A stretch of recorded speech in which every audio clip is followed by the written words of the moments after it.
और अब आपको नामीबिया से आने वाली चीतों की तस्वीर सबसे पहले न्यूज 18 पर दिखाते हैं। 8 चीते श्योपुर के कूनो लाए जा रहे हैं, जिनमें 3 नर चीते और 5 मादा चीते लाए जा रहे हैं। ये विदेशी मेहमान 2 से 5 साल की उम्र के हैं। आपको बता दें कि प्रधानमंत्री नरेंद्र मोदी अपने जन्मदिन यानी कि 17 सितंबर को मध्य प्रदेश के दौरे पर रहेंगे और इसी दिन कूनो नेशनल पार्क में 8 अफ्रीकन चीतों की शिफ्टिंग की जाएगी। पीएम मोदी इस कार्यक्रम में शिरकत करेंगे।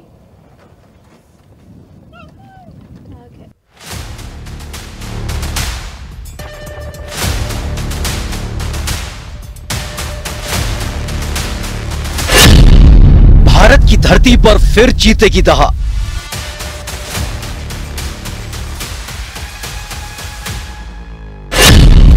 एक बार फिर जंगल होंगे गुलजार।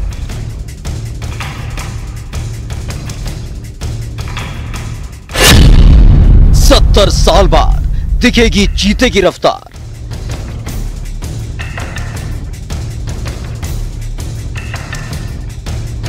मध्य प्रदेश के कुल्लू नेशनल पार्क में वन विभाग के कर्मचारियों की ये तैयारियां हो रही हैं उन नए मेहमानों के स्वागत के लिए, जिनका इंतजार देश पिछले 70 साल से कर रहा था।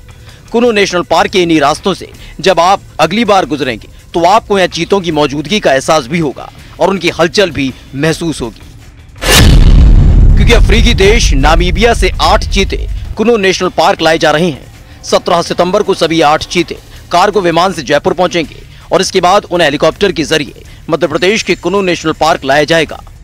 पहली बार अफ्रीका महाद्वीप से भारत के अंदर चीता लाया जा रहा है और ये खुशकिस्मती की बात है कि भारत के अंदर चीतों का पहला कदम जयपुर के अंदर पड़ेगा। जी हां, अफ्रीका से कार्गो विमान में चीतों को रवाना करने के बाद में सबसे पहले उन्हें जयपुर एयरपोर्ट पर उतारा जाएगा, जहां पर कार्गो विमान से चीतों को हेलीकॉप्टर के जरिए कूनो पालपुर पहुंचाया जाएगा। 8 नए मेहमानों के स्वागत के लिए कुल्लू नेशनल पार्क में तैयारियां शुरू हो चुकी हैं, जहां पर इन चीतों को रखा जाएगा।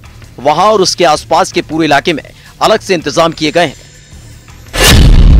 चीतों का नया घर बनेगा कुल्लू नेशनल पार्क। 750 वर्ग किलोमीटर में चीतों के रहने की व्यवस्था की गई है। इसके साथ ही 500 हेक्टेयर में चीतों का बाड़ा बनाया गया है। दरअसल एक महाद्वीप अफ्रीका से दूसरे महाद्वीप एशिया में चीतों को बसाना एक बड़ी घटना है और यही वजह है कि खुद प्रधानमंत्री नरेंद्र मोदी कूनो नेशनल पार्क में अपने जन्मदिन पर चीतों को बाड़े में छोड़ेंगे और इसके साथ ही भारत एक साथ शेर, बाघ और चीते का घर बन जाएगा। 7 दशक का खत्म होगा इंतजार। भारत में 1952 के बाद से चीते नहीं देखे गए और इसे विलुप्त प्रजाति की श्रेणी में रखा गया था। तब से लेकर अब तक चीतों के पुनर्वास के लिए कई कदम उठाए गए, लेकिन चीतों का देश में पुनर्वास नहीं हो पाया। मुगल शासक चीतों को पालने के शौकीन हुआ करते थे। अकबर के वक्त 10,000 से ज्यादा चीते पाले हुए थे। वहीं 20वीं सदी में जानवरों का आयात होना शुरू हुआ। सन 1799 से 1948 के बीच करीब 230 चीते भारत में बचे। एक जमाना था जब भारत के जंगल भी चीतों का घर हुआ करते थे, लेकिन आखिरी बार चीता 70 साल पहले देखा गया। दरअसल बढ़ते शिकार और बदलते पर्यावरण ने चीते को खत्म कर दिया। नौबत ये आ गई कि साल 1952 में भारत की सरकार ने चीते को विलुप्त प्रजाति की श्रेणी में रख दिया। 1952 में इस पर सर्वे शुरू हुआ था, जिसमें पता चला कि देश से चीते पूरी तरह से गायब हो चुके हैं। जिसके बाद इंदिरा गांधी की सरकार के वक्त चीतों के पुनर्वास की कोशिश की गई। ईरान की सरकार से एशियाई चीते लाने पर बातचीत हुई। एशियाई शेरों के बदले ईरान से चीते लाने की बात हुई थी। लंबे वक्त तक समझौता अटका रहा और बाद में रद्द हो गया।